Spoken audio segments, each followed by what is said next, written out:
Welcome to Sports News. Well, action at the ongoing Nigeria Table Tennis National League is eating up as teams are aiming for spots in the grand finale scheduled for Friday.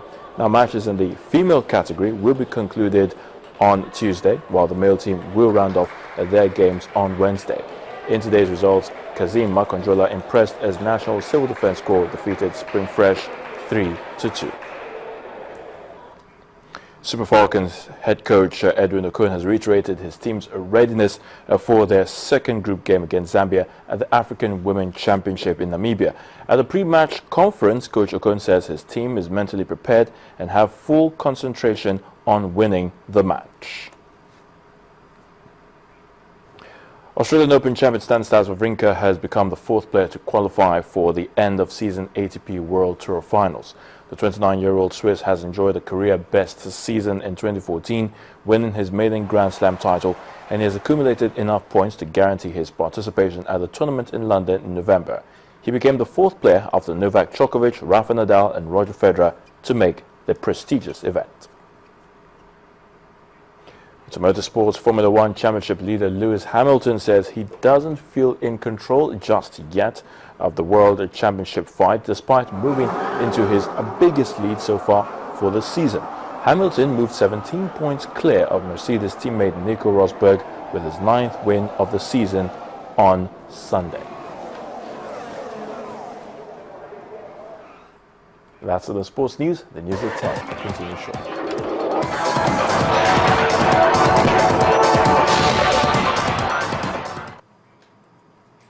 Well, on the foreign scene, the WHO has warned that the threat of Ebola is a threat to existing states. WHO head Margaret Chan told a press briefing in the Philippines that she'd never seen an infectious disease contribute so strongly to potential state failure. She quoted the World Bank estimate that 90% of the cause of the outbreak would arise from irrational attempts of the public to avoid infection. Her comments come as health workers in the United States say they are bracing for more infections of the disease, while investigators try to figure out how a health worker, Nina Pham, contracted the virus from Thomas Duncan. Nina had been wearing protective gear all the time. Meanwhile, the defense team in the Oscar Pistorius trial suggested today that he be put on the house arrest for 3 years to participate in community service. Here's Cynthia Are with more. Well, based on those suggestions made by his team, the state prosecutor Gary Nell protested, describing the suggestion as shockingly inappropriate. Pistorius was found guilty of the culpable homicide of Ms. Steenkamp last month, but was cleared of murder. And you think that that is in the interest of society, that reflects the seriousness of the crime, that somebody should be sent to 3 years correctional supervision for having killed an innocent woman in a house? Then there might be some light at the end of the tunnel for the Spanish nurse who's been diagnosed with Ebola virus disease. The nurse who contracted the virus after treating 2 priests infected with it is said to be in a stable condition. Also, the last has not been heard of Malaysian flight MH17, which was shot down back in July.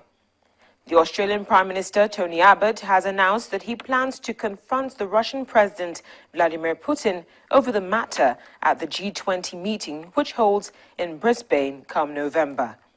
I am going to be saying to Mr. Putin, Australians were murdered. Finally, and on a sad note, the world has lost one of the foremost scholars of African studies, Ali Musri, at the age of 81 after being ill for a couple of months.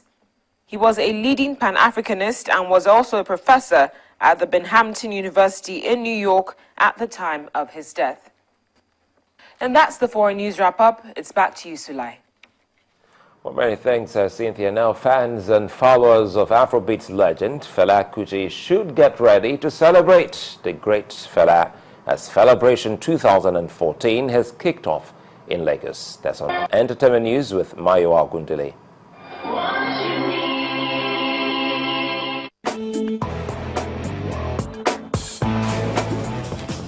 Well, here are the trending entertainment stories. Collaboration, an annual music and arts festival to celebrate the life and times of Afrobeat legend Fela Kuti, has kicked off in Lagos. Legends continue to live even after their deaths. It's not surprising, that Fela, who has been a source of inspiration to many people, including me, is a hero, continues to be even more relevant after death. Every year, I'm in celebration, and I never miss the lecture. The message is still relevant, unfortunately. That's to say that the confusion that existed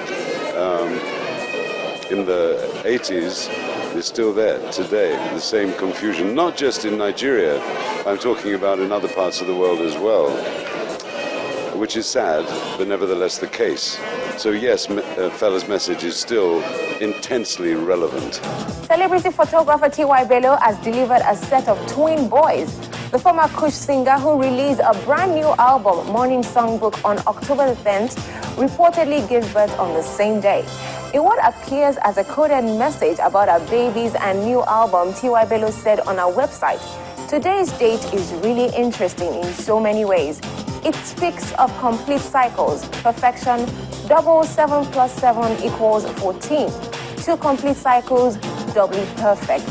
Well, congratulations to T.Y. Bello. Now, moving on to new music, Simi Dakolo is said to be currently working on his second album, which will be called Love and Consequences. The Iyawomi crooner, who hit limelight in the West Africa Idols competition, released his first album, Beautiful Noise, in 2011. Dancehall singer Cynthia Morgan has released a brand new video for a song titled I'm Taken. The sultry singer, who is signed to Jude Okoye's Northside Entertainment, has been on a steady rise in the music industry. Cynthia Morgan debuted in 2009 with the track Dirty Wine featuring General Pipe under the defunct label Candy Records. A new video was shot in Lagos and directed by Clarence Peters. Lami Phillips has also dropped a new video for her song Romantic Boy. The video features artist K9 and was filmed in a variety of locations around Lagos. Did you kill your wife, Nick? In Hollywood, Ben Affleck's movie thriller Gone Girl dominated US and Canadian movie charts for a second consecutive weekend, collecting about $27 million in ticket sales to beat back challenges from 4 new movies that fought to get moviegoers dollars. New action movie Dracula Untold finished second with a little over $23 million, while Walt Disney co-family comedy Alexander and the Terrible, Horrible, No Good, Very Bad Day was third, earning $19.1 million from Friday through Sunday. Well, that's it on Back for the main news.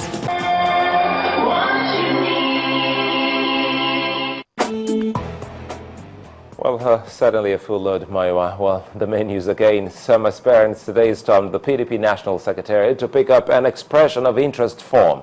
This is coming as the national leadership of the party leader for Rivers State to pacify disgruntled members of the PDP ahead of 2015 elections. That's the news at 10 tonight. Many thanks for watching.